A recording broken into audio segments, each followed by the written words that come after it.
Well, the NYPD firing back at New York City liberals who say that the department's gang database is racially biased. Chief of Detectives DeMart Shea forced to defend the crime-fighting tools, saying, quote, to dismantle a criminal organization, you have to understand its size, its scope, who its members are, and what crimes each member has committed.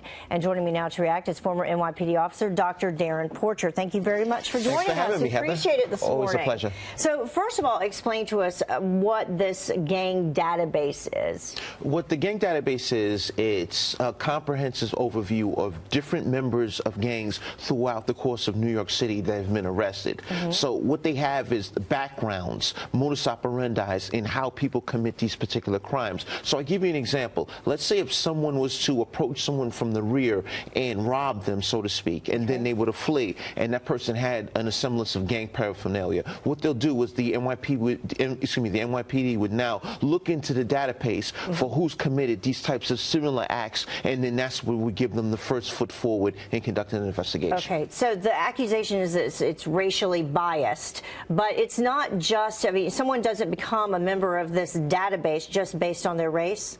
No, it's based on your activity and your prior arrest record as a gang member. The truth of the matter is the communities of color or the minority communities are under siege, and the inordinately high populace of this, these horrific acts are committed by gang members in these minority communities. Therefore, they need to focus on those individuals. Now, granted, the gross majority of these people in this database are of minority descent, but the truth of the matter is the minority communities are the communities that are being affected the most. So those communities are being targeted. Right. And believe it or not, the people that live in these communities want this database to stay up. It's the city council that's countering this.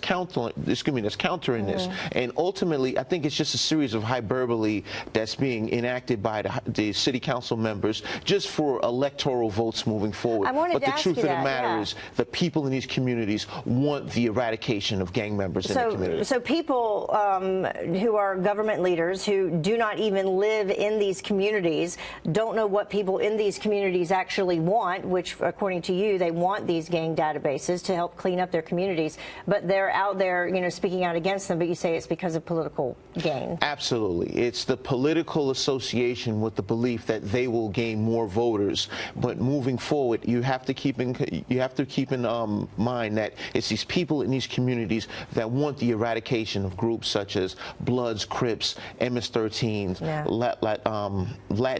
Latinos, the Torrentinos, etc. So we can take a look at some of the statistics in the facts by the numbers for people at home. 90% of people in the database had been arrested for a felony, 11 average arrests, including 5 felonies for those included in the database. And that's for one person, an average of 11 arrests. Yeah, and another thing that this didn't have is 50% of the people in this database have been arrested for robbery. And robbery seems to be one of these crimes that can create a real problem for us in the New York City culture. So I just think that the database is something that's sound, and it gives a quantitative assessment for the NYPD to better protect the citizens moving forward with 21st century police. And there are other databases, similar databases in other communities as well, like Chicago, LA specifically, that are also under fire for, you know, similar complaints from people saying that they're racially biased, amongst other things.